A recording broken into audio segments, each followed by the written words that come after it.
Mga ka-Republic, naging usap-usapan sa social media na ang isa raw sa naging mitya ng pagliyab ng SND Spirit ng Ginebra laban sa Converge ay ang pag-aangas ni Juan Gomez Diliano. Nang ibaon ni Juan ang 4-point shot sa overtime period na sinundan niya ng smell something fishy na may kasamang thumbs down, mandi doon sumiklab ang apoy sa dibdib ng Gene Kings. Na-challenge sa mga bataan ni Tintone sa tila nakaka-insultong tiger look ng rookie sumobra ang bilib sa sarili. Ang resulta, nakabalikwas ang mga mag-aalak ng itarak ni Stephen Holt ang isang tres sakto sa pagtunog ng final buzzer. At ang rookie sumobra ang bilib sa sarili, biglang natauhan. Ginebra nga pala ang kanilang kalaban.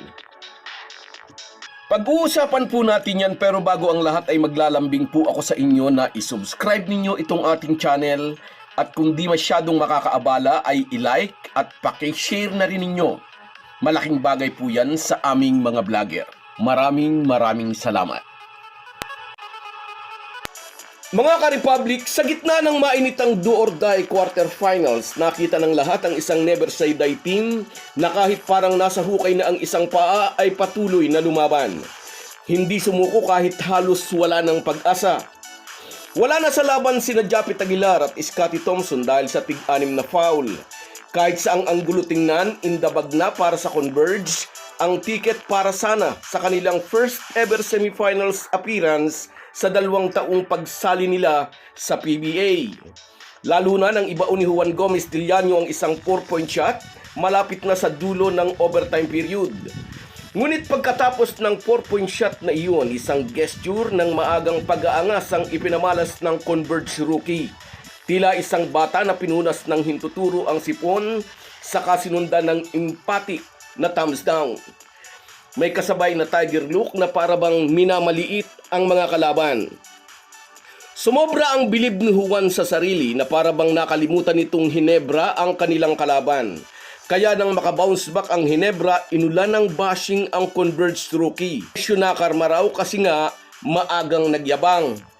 Kitang-kita ang biglang pagbabago ng aura ni Juan matapos ang 3-point shot na iyon ni Stephen Holt. Mula sa aura ng pagiging tigre, bigla itong naging maamong tupa. At syempre, nasa tabi agad niya ang kanyang kuya Habi para i-console siya. Makikiramay sa pagluluksa ng kapatid na ilang segundo pa lang ang nakakaraan ay nag-aangas na sa harap ng libu-libong Ginebra fans. Bas dumami ang nagtawa sa Converge rookie dahil sa dugout ng Ginebra. Sa katuwaan ng mga players ay ginaya ni Raymond Aguilar ang pag-aangas ni Juan sa laban. Lalong nag-viral ang bashing kay Juan dahil sa ginawa ng backup big man ng Ginebra. Lalong dumami ang nagtatawa sa Converge rookie. May mga Converge fans o mga Ginebra haters siguro na ipinagtatanggol si Juan. Part lang daw ng celebration yung ginawa nito. Hindi na raw dapat ginaya ni Raymond Aguilar dahil veterano na ito. Alam na raw nito ang tama at mali. Katwiran naman ng mga Ginebra fans, hindi na rin daw bata si Juan Gomez Diliano. Rookie nga daw ito sa PBA pero naglaro na yan sa iba't ibang liga sa ibang bansa. Sadya lang daw sumobra ang bilib nito sa sarili dahil inakala nitong napatalsik na nila ang Ginebra. Hindi niya alam ang kanyang angas ay magiging mitya upang mahugot ng Gene Kings ang natitirang hininga ng kanilang NSD Spirit upang agawin ng panalo sa Converge. By the way, may nag-comment sa ating Facebook page, ewan kung ito'y Converge fan o isang Ginebra hater, hindi raw uubra sa SMB ang never say die ng Ginebra. Natawa lang ako. Maagang kumuda ang isang ito sa isip-isip ko. Agad isinisingit ang wala pa sa topic ng vlogger. Obvious na hindi nito gustong natalo ang Converge. Balik tayo sa topic natin. Inamin ni Coach Delta Pineda na ang pagkatalo nila sa Ginebra ay dahil sa experience gap. Ginawa raw naman nila ang lahat ngunit sadyang matikas ang isang champion team sa endgame. Ipinagtanggol din ni Vice Governor ang kanyang rookie si Juan Gomez Diliano. Alam daw niya na huhusgahan ng publiko ang viral gesture nito sa mga huling sandali ng overtime, bagamat hindi niya sinabi kung nayabangan din siya sa kanyang rookie. Pero sinabi ni Vice Governor, naniniwala raw siyang mabuting tao si Juan Gomez Diliano. Bunga lamang daw ng intensity ng laro at hindi raw iyon pagyayabang o dahil sa kawalan ng respeto sa kalaban. Bago daw kasi ang do or die game na iyon ay sinabihan niya si Juan na kailangang maibalik nito ang presence nito sa laro. Wala kasi itong masyadong naipakita noong Game 1. At dahil nga nakapagpakita ito ng magandang performance sa Game 2, marahil daw ay nadala lamang ito ng emosyon. Tiyak na magkakaroon ng seryosong pag-uusap sa dugout ng Converge pagkatapos silang talunin ng Ginebra. Magiging paksa nila ang tungkol sa composure.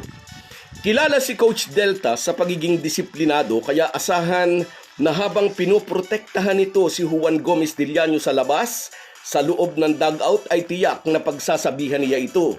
Na marahil ay ganito ang kanyang sasabihin sa kanyang rookie. Maganda yung nilaro mo. Congrats! Pero dito sa PBA, lalo na kapag Ginebra ang kalaban, hindi tayo pwedeng mag-relax kahit isang segundo. At sana itinabi mo muna yung angas mo. Ayan tuloy, ginawa nilang motivation para kainin nila tayo sa huling 8 segundo. Nabiguman ang Converge na makasalta sa semis. Ang pagkatalo sa Ginebra ay isang karanasan na sa darating na mga conference ay lalo pang magpapahusay sa kanilang mga manlalaro. So guys, yan lang muna. Hanggang sa muli. Kung wala po kayong mga viewers namin ay walang magtatagumpay na vlogger. Kaya salamat po sa inyong panunood. Shoutout sa iyo, Carlo Malihan. Yes, noon umiyak din si Asito Laba. Sa iyo rin, shoutout, John 14, Kapakner TV. Merry Christmas din sa iyo, Idol.